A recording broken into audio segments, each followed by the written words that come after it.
Hi everybody, my name is Alan. On behalf of the crew, I'd like to welcome you to another edition of Bridging Heaven and Earth.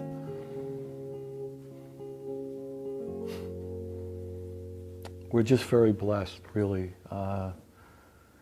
When I sit here and I wait to give the opening to the show and to introduce the guests and the art and the videos that the Bridging show is going to include, in this particular show of Bridging,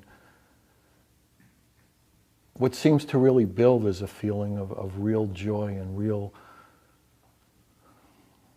blessings, real feeling of being fortunate to be sitting here and sitting in this environment with so many beautiful people, so many people who have dedicated their lives in one way or another to feel love and share it, to serve that love, to use every bit of their earthly existence in a certain sense to express their feelings of being blessed and fortunate in all the different ways and all the different flowers in the garden and all the different spokes on the wheel, to sing the praises of their human life and to recognize in a certain way, the trials and tribulations of this human life, the frailties of this human life, and yet the extraordinary gift and blessing and power and glory and vastness and oneness and love of this human life. And for us here at Bridging, once again, we are so honored to be able to come together as a group and to share this message and to share these guests and to share these videos and these art pieces that come in from all over the world to express their love, to share their dedication, their commitment, their unrelenting desire to be of service. And there's so much of that going on now. There's so much hunger and desire and realization and effort to feel the love and share it, to serve the love, to be part of this, what we sense in our being is this grand transition from the experience of, or the illusionary experience of separation into the true experience of our oneness, of our connected love, of what we truly are as human beings on this planet, as beings. And we have this expression, whatever you think you are, you're more. And so as we go through this life, we can break down all the barriers of what we think we are and what separates us from others, and have that experience of our infinite quality, of our inclusive quality, of what we call the oneness. And the more we have that over and over and over again, and we rub up against the magnet of that unconditional love, of that infinite, of that inclusiveness, we realize that there is nothing else that we really are except that. Is that the Father and I, the Goddess and I, oneness and I are one. Love and I are one. And how blessed and fortunate we are to be more and more coming into that experience, to be more and more in realization and recognition of that ultimate truth in a human body. And to have so many people from all over the world coming into that realization and coming into that recognition and being able to share through their workshops and their books and their CDs and their television shows and their internet and social media, that vibration of inclusion, of infinite, of oneness, of love, is such an incredible gift for us. And it's so around and it's so available. And it's our blessing and our gift now to be able to come together and collaborate in creativity and joyously and lovingly to be in that feeling of collaboration, of creativity, of love. And tonight's guest is another one of those beings who's dedicated her life, had an incredible life, and has come to this realization that she's here to feel the love and share it.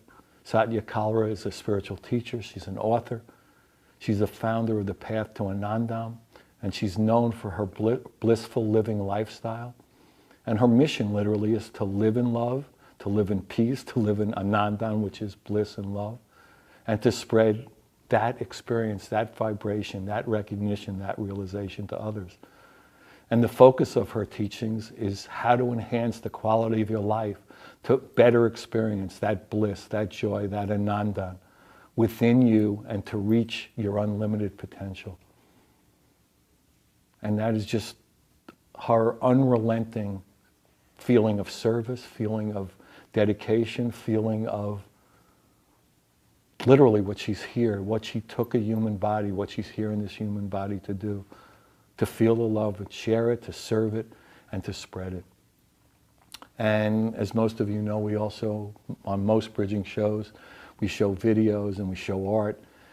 And today, the videos are a beautiful video. Barry Goldstein did a video called Heart Codes. And we also have a BH&E, a bridging art music video. It's called the Bridging Art Music Video number 13. Actually, if you want to see beautiful art music videos, go to the new bridging website, heaventoearth.com, and go to, in the More section on the right-hand column, go to art music videos, and there are about 15 of them, so beautiful, so powerful, that show a lot of the art and have music with them. And this one was put together, number 13 was put together by Cameron Childs, who's 15 years old, and his beautiful mother, Bianca. And then we have the Barry Goldstein Heart Code video. And it's also, as most of you know, we're in the middle of an extraordinary international healing art project that came as a dream, it came as a vision, as a healing, as an acupuncture for the planet, that we would reach out to the world and say, we will use this bridging distribution system, this bridging format that goes out all over the world through the internet, through cable stations, through satellite all over Europe, through YouTube and Vimeo.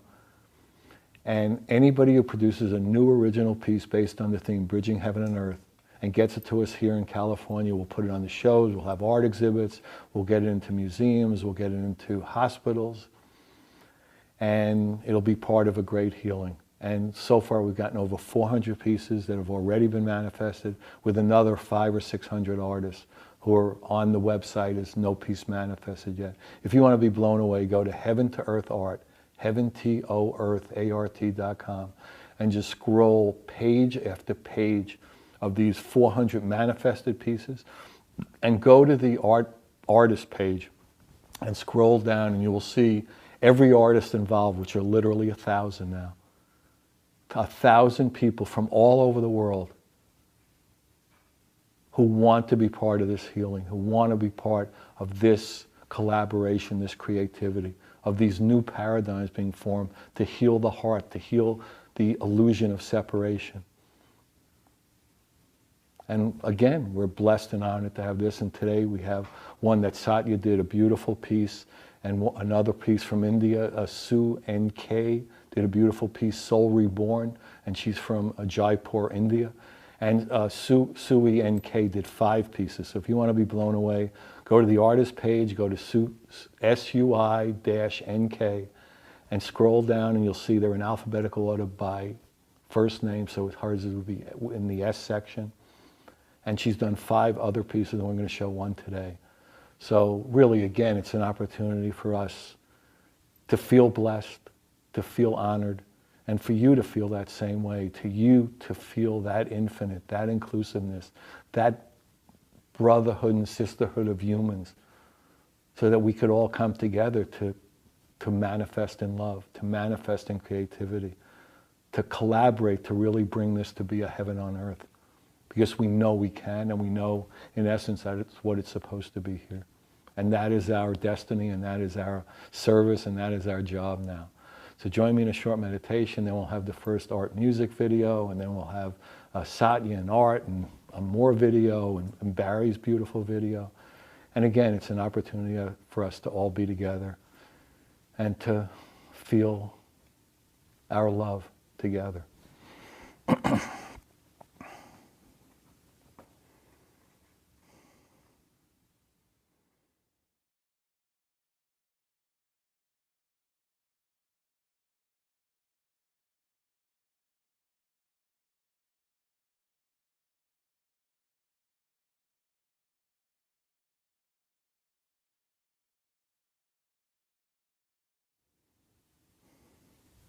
Thank you. So the first video, as I said, is the Bridging Art Music video number 13. All the pieces you see are pieces that have been manifested for the International Healing Art Project. Again, go to the new website. Under More, you'll see art and music videos. Special thanks to Cameron and 15-year-old Cameron and Bianca. And the music is by Guru Ganesha and Spirit Voyage Music, so thanks to them as well. And also, everyone who wants to participate in the International Healing Art Project is welcome. The energy that's for it and around it and through it is the energy of the infinite and inclusiveness. The more people involved, any skill level, any size, any format, everyone is welcome to join us. And the more people involved, the better the healing, the better the acupuncture. Okay, so this is the Bridging Art Music video number 13. Enjoy.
Hi everybody, welcome back. So beautiful art, beautiful video. Thanks Cameron, thanks Bianca, and thanks Guru Ganesh and Spirit Voyage for bringing such beautiful energy and collaboration together. And the incredible piece of art you see in between Satya and I is a digital art on canvas that Satya did, the divine heart, the bridge to heaven and beyond, oneness with all. So beautiful. So welcome. Thanks for being here. And thank you to you, Alan, and thank you very much for having me on your wonderful show. It's great. So why don't you tell people and how you came to manifest this incredible piece and what it means to you and love, peace, and Anandam. Actually, the name of the piece is that's a divine heart. And then divine heart, it's not that it is what it means to me or it's just I created it. This was just the message I received from the Supreme. And I start manifesting, and then finally this happened. Actually, 35 years ago, when I was pregnant with my daughter, at one night, this symbol of Om came on flying at night and with the golden light, and it totally encapsulated me. And I did not know what it was, but it was such a beautiful experience that every night after that, when I went to bed, that was my sleeping blanket. And whole night I would be enjoying that manifestation. And that unfolded me, that it became my guiding light. And every time I had anger, I had a hatred or jealousy or difficult time in my life, I would be just start thinking about that, and all of a sudden the golden light would come. And it came to the point that light came and came and came, and I did not feel my body anymore. It just dissolved. And this divine heart just became, and not it just became, it expanded, and it took me to the whole universe. And I could see the whole universe. I see everybody in that divine heart, and it's just hard to explain, but it just that the whole universe to me was this heart, where everybody was residing in that heart.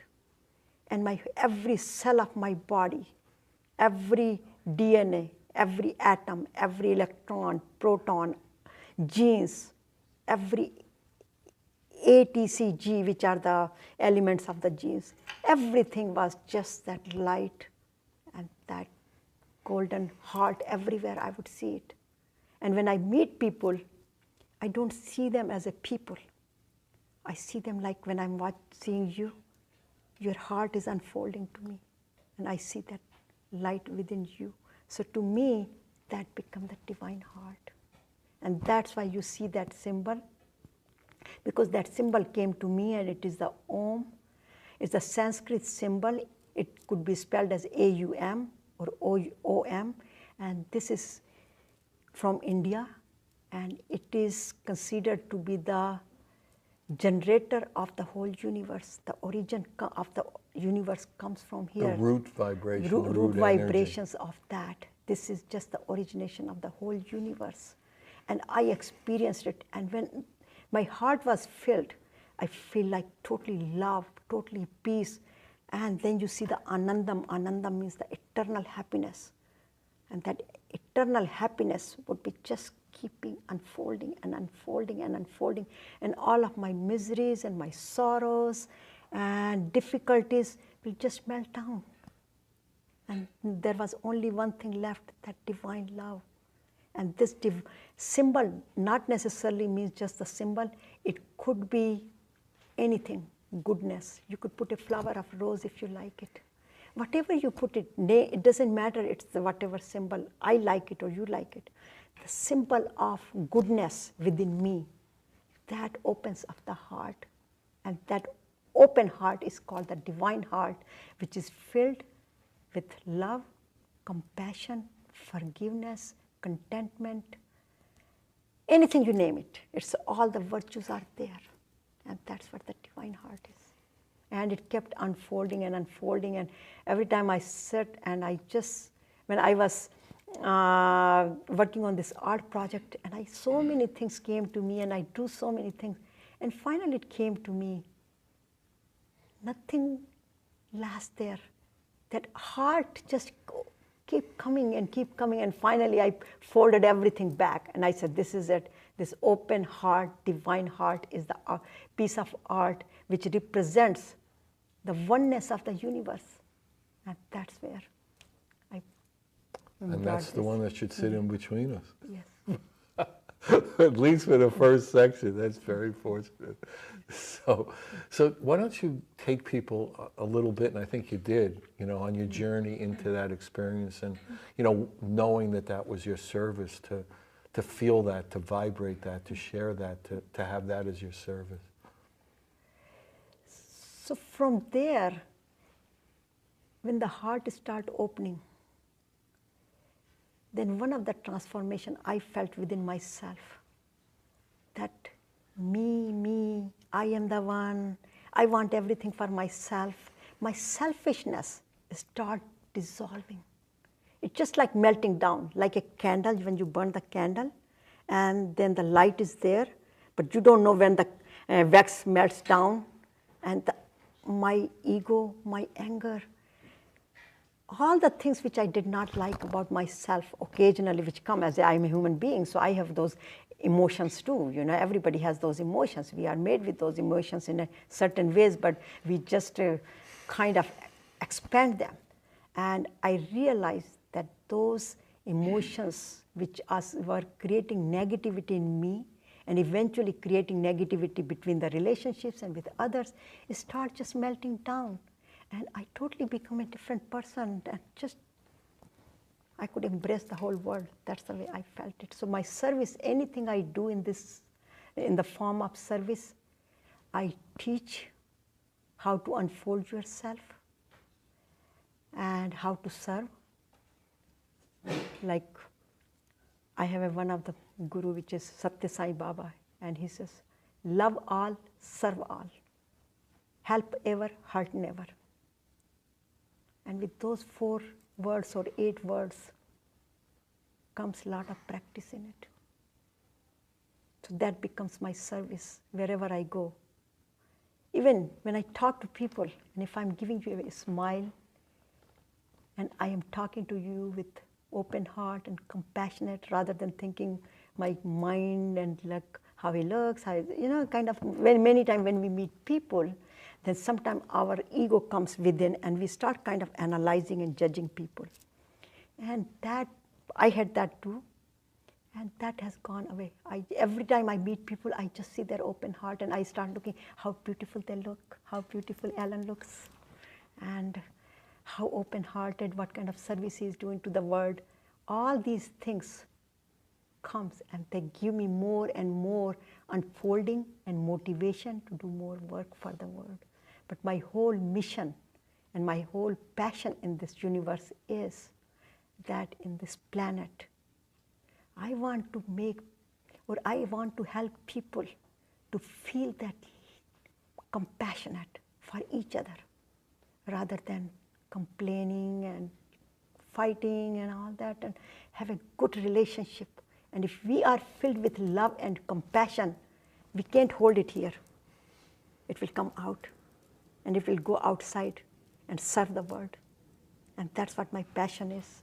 And I feel that if I could do that, others can do it too. And if every individual start doing that, this universe, this world, this nation, even the families will become the different place to live, more harmonious. And that's why I wrote it in, and it just came to me at the end when I was writing about the text about the art. And at the end it came to me, what does really heaven means? What does earth means? Earth where we are living here, and sometimes we are happy, sometimes we are unhappy, sometimes we are fighting, sometimes we are angry, we are engrossed with so many pains and miseries, and that's what the earth is. And sometimes we are happy too, it's not that we are, but what is heaven? Heaven is when everybody is living in a good relationship with compassionate heart and caring for each other, sharing with each other, and respecting each other. That's what the heaven is. And everybody is in oneness with each other. So to me, that's what the heaven is. And I'm so glad that you are bridging the heaven and earth and making us a part of it. So I feel honored and so fortunate to be part of your art project. So thank you again for inviting me on this show. And everyone else is invited as well. So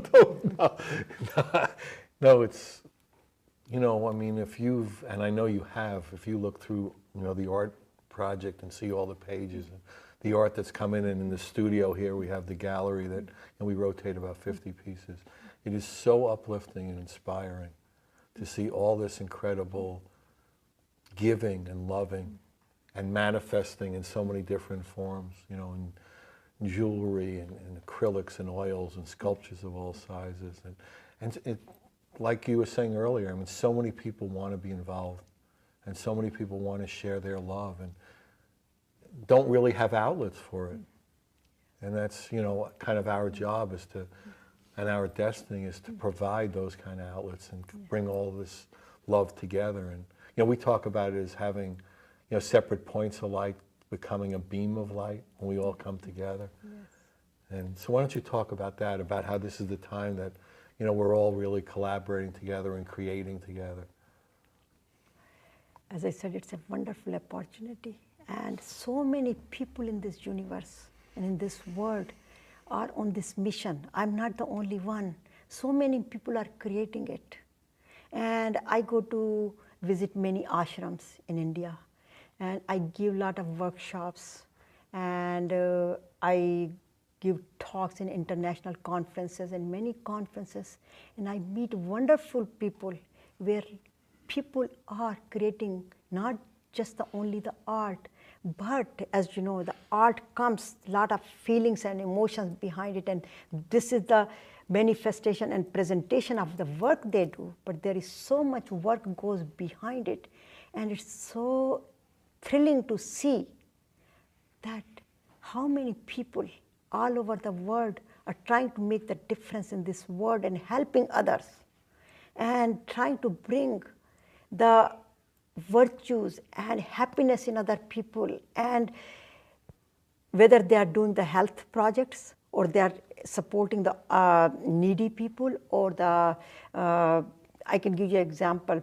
I was just in India and we just opened a hospital in our hometown, my in-laws' hometown. Mm-hmm. My in-laws have passed away a few years ago. So they don't need a hospital anymore. No, so they don't, but this hospital this hospital is for the physically challenged people. A lot of so what we did, we sold that house. And our share, because there were other family members, so whatever, you know, everybody wanted to get it, that's fine.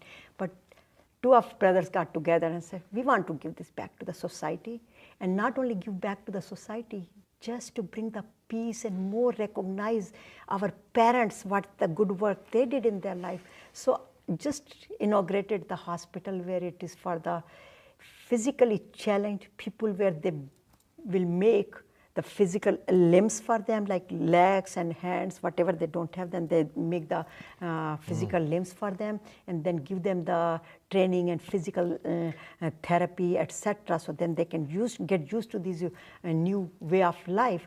And not only that, they support themselves, but they become a contributor to the society, so they help other people. You saw my beautiful website. My website, the person, his name is Deepak Gupta, and he's the one who does all the work for my website in India. And if you look at him, he's handsome guy. He's about 32 years, 35 years old. And when he was only 7 or 8 years old, due to polio or I don't know what happened, this lower part of the body become paralyzed. So he functions only from here to here. And he's fully functionally head, brain, And he's the one who designs my website, and he has some other employees who does it. So I work with those people to support them and motivate them and tell them you are as good as anybody else could do it.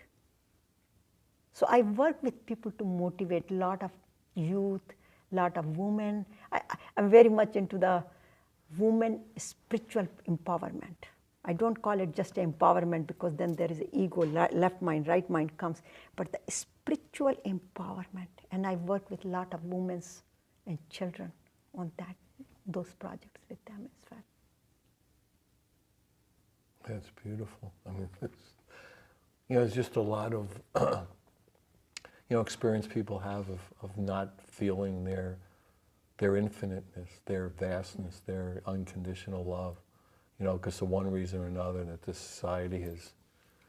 And it's really important thing to have people recognize the extraordinary gift that they are as a human being.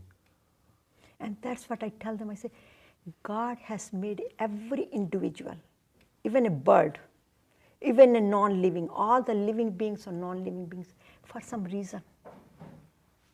Everybody offers something good.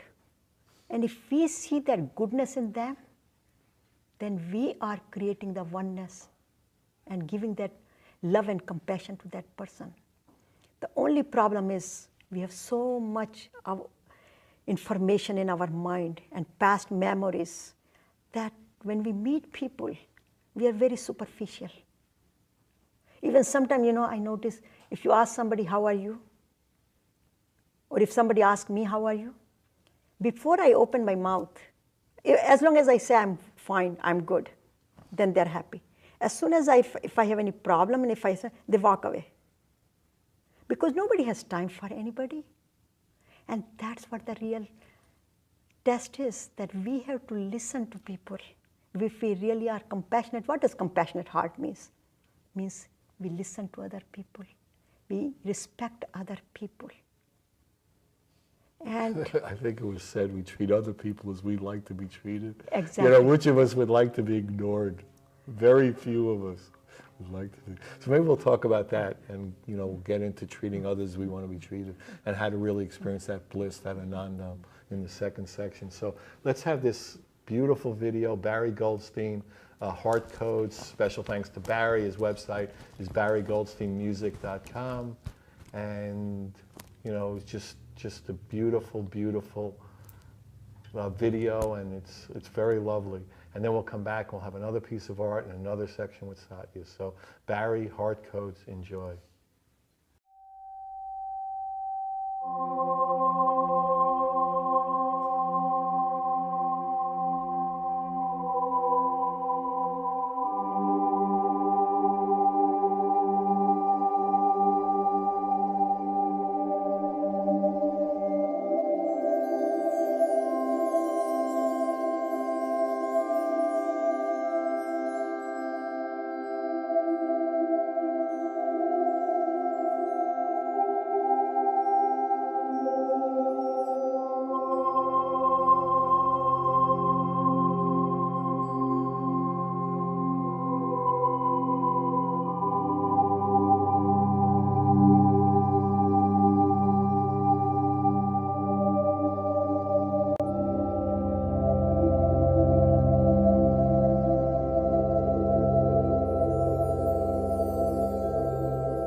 Hi everybody, welcome back. So a beautiful video. Again, Barry Goldstein, Heart Codes.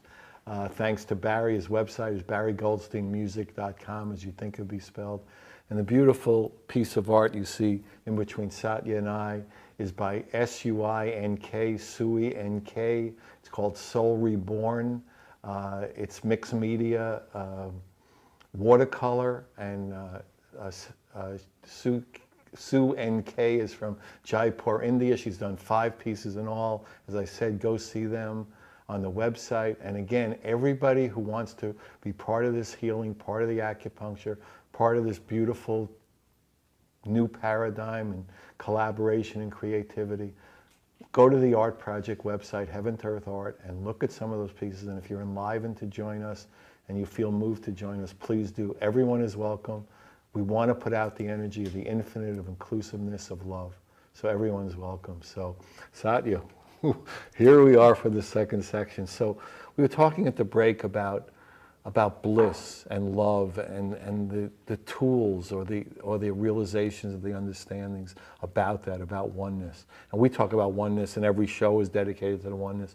Why don't you talk about that a little? See, Alan, we all want to be connected. We all want to be happy. No matter wherever I go, that's the one thing everybody tells me. Even we send our children to good schools, we work, we have a home, car, go for vacation, get married. Whatever we do in our life, we do for one reason. We all want to be very happy. And happiness comes when we are connected, when we operate from our heart. We get disconnected with each other when we totally operate from our mind, because mind has ego. And ego is 2 types. I'm not saying the ego is just a bad. There is 2, good ego and bad ego. Good ego is self-esteem. We all must have a good ego, self-esteem. The bad ego is the arrogancy. I am better than you. Competition. I want more than you. When it comes I-ness, I-ness, I-ness, and minus, mine is better, I am better, my house is better, my children are better. Whenever I-ness and minus come, that's where the mind plays a big role. And when that comes, it breaks the relationship. My way is better than your way. It creates a lot of problems at work, among employees, among the team workers. Everywhere the bottom reason or the main cause of the disconnection among people is the ego. I am better than you. My ways are better than you. And it's a beautiful verse in Bhagavad Gita, which is a scripture from India. It says, who is the most unhappy person on the earth? The one who wants to control others and who wants to control every situation and the outcome of every situation. That person, because it can never happen. And that person could be a most unhappy person. So who is the happy person? Then question comes, who is the happy person? Who lives, who loves everybody, who respects other people, who sees goodness in other people. But if I am angry, if I am upset, how could I see goodness in you? Because my anger is overflowing, my upsetness is overflowing. So the causes for disconnection and happiness are our ego, our desires, too many worldly desires. I mean, we have to have a desire. I have to have a desire to reach here and come here. But if we have too many uncontrolled desires, I want everything for myself, then that causes a problem. I have a car, fine, I can afford it. And I have a beautiful Acura, no problem. But if I want to go and buy a Ferrari because my friend got it, and I don't have it, and I can't afford it, then what am I doing here? Driving myself crazy because I want a Ferrari, driving my husband crazy. And I am developing a jealousy for my friend because he has a Ferrari and I do not have a Ferrari. So what is the cause here? My desire of having the Ferrari. So where is this unhappiness is coming? My uncontrolled desire. That's the cause of my disconnection, unhappiness. Ego is the other one. Jealousy, hatred, resentment. All these emotions what we have, or the programming in our mind or in our subconscious mind, that keeps us disconnected for the happiness or the connection among people and doing good for the world. So next question comes in, what should I do? Everybody has those negative emotions. I have negative emotions. Who doesn't? Everybody does it. And that's where the comes, how can we do it? First we have to recognize it, that I have those emotions. And when I get angry, after a while I feel kind of guilty because during the anger I might have hurt somebody's feeling. So I use that AAA strategy. It's a 3A, so I call it a AAA strategy. So first one is, first focus on ourselves. How other people are doing, what are the other situations? I have no control on it. I have control on myself. I can change myself. So focus on myself. And self-discipline, self-development, self-improvement. So first thing, I became aware of my things, that these are the problems which is bringing unhappiness in me. And then I sit back and I analyze it. What are those problems? Where are they coming from? And I can tell you a beautiful story here, that when first time I kind of realized that I attained something, and after a while I become unhappy. I came to this country where I was making $65 a minimum wage, and I wanted to be a supervisor and manager, and then I became that. Then I founded my own company. I became the CEO. I became the chairperson. And I should be on top of the world. There is no reason for me to be unhappy. I have a beautiful full husband, children, family, everything. But every time I set a goal, when I reached it, setting a goal was good. Reaching the goal was driving me crazy because I was working very hard. And when I reached it, I was happy. But then something else I wanted it. And then something else I wanted it. So this wanted thing was never an end of it. And that was a cause of me driving me crazy. So finally I came to the conclusion that, look, I could be running all over the world. So what is the main cause? The main cause is my worldly desires. Be satisfied.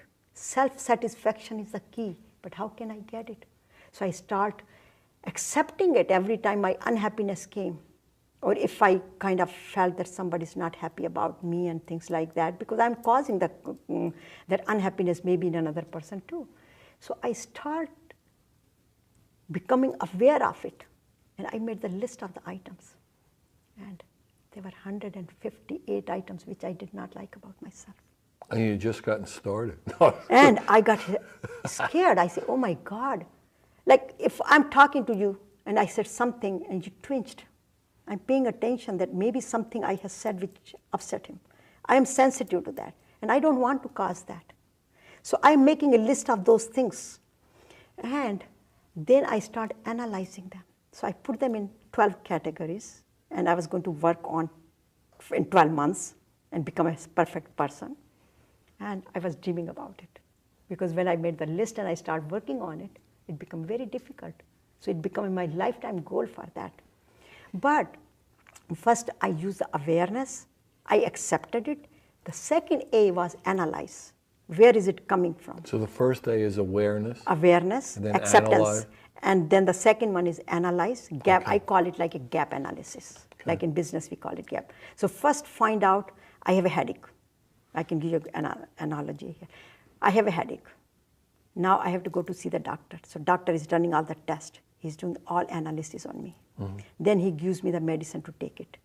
So whatever action I have to take, like taking a medicine, that's the action. So self-awareness, analysis, and then action to correct it. So self-awareness, self-analysis, and self-action for correction. So I call it a triple A strategy. And why? Because I love triple A insurance. So to me, this was a divine assurance or divine insurance or my self-improvement or my connection or my happiness. So I started working on that, and then there became the actions. So there were actions like, first thing, focus on myself. That was my, because I teach 7 steps. So first, 7 steps. 7 steps. So first, AAA, and then I take the steps. And all the steps are not necessarily, because everyone does not need all the steps. But whatever I needed it. So number 1, I have to focus on myself, because whenever the problem came, it was another person's blame. It's a blaming game. It's his problem. There's her problem. The situation is bad. The politicians are bad. The weather is bad. Whatever is this, all the external factors. But I had to look inside. Everything was coming from me. So I have to go inside. I was connecting with like a internet. I have to go inner net to find the inner net connection there. So I started working on that, and then once I accepted it, then I made the commitment. Okay, now I'm going to be happy, no matter what. So what I need to do? Okay, focus on myself, stop blaming others. And then I had to watch for my company, because even though I wanted to be happy all the time, I'm surrounded with the external world. So now I have to see what kind of friends I have, what kind of company I have, to make sure that they are in the same status of mind, or at least, they're on the same goals. Because if I have those goals, and if my company has a different goals, like if I have friends of stock brokers, I'm bound to invest money in stocks, because I'm talking all the time and but if I do not want to be in the stock market, then I have to find my more spiritual friends. But then the question comes, which comes all the time to me. And they ask me, all the time you talk about good company. What can I do the people in my house? I come home. I cannot run away from them. And believe it or not, everybody in the universe has somebody in their life who is not matching with their wavelength. And they would have a different, and we think they are the cause of our disconnection. But the beauty of that is that when we are trying to connect, and when these disconnections come from our near and dear ones, then that's a litmus test for me. That where am I on my spiritual path? Do I have enough endurance? Do I have enough wisdom to deal with it? Or am I running on my emotions? I'm in a roller coaster of emotions. If somebody said something at the house, you did not turn off the light, and are my emotions are up or not? No. Because there is some message divine is giving me. So I have to be respectful to those people who take enough courage to tell me something, because it's not easy to tell somebody that you are not doing something wrong. So that is the second step. And then third step, I call it, whatever you do, try to serve. Try to do something good for other people. And how we do it? First we have to start, practice goodness. And I call it practice goodness. It means there are 5 things I use, practice goodness. I have 5 monkeys. So think good. See good in other people. Hear good. Don't just pay attention to gossips and all that, And nowadays there are so much phone, all the cell phones, and then, all these electromagnetic fields, rays are hurting our ears and all that. And then when we speak, we should speak very softly, truthfully, but not hurt other people's feelings or not raise other people's blood pressure. Sometimes we do that. And then when we think good, we can speak good, and then we can do good. So our goal should be to be connected to something good for the universe. And once we do that, we make sure we put love and compassion to it. Don't do the things because I have to do it. Not that I have to come here. I'm coming here so I can make a difference. Maybe I can contribute to somebody's life. Maybe I give one message which might make a difference. So I have to put a love and compassion, whatever I do in my life. And on top of that, I can do all these things only when my physical body is in good shape. My mind is in good shape. So I have to do a yoga or exercise which gives the endorphins in the systems and calm our systems down. And then I had to do some connecting exercises, which is my breath. We call it pranayama or breathing exercises. And do some prayers, do some meditation. And do our best. Continue to practice. If something comes in our way and we think that it's not working, do not give up. Continue, continue, continue to practice. And when we continue to practice, do our best, 100%. Give ourselves to that cause, not 99%, 100%. And when we do that, then we should let go. Leave it up to divine and take care of it. Not that now I want this result and this thing should happen. No, just let go and surrender and pray to God or pray to divine, whatever we name it. It's not that God or divine or supreme, whatever our belief system is. Then just pray for the universe to be at peace, at loving. That's beautiful. We're coming to the end of it. We'll end your section to pray for peace and love and oneness. That would be beautiful. So if you want any information about Satya, her books, her workshops, the International Healing Art Project, just call me, Alan, 805-687-2053, 805-687-2053. Really, it's an opportunity for us all. Good night. We love you. God bless you. Thank you.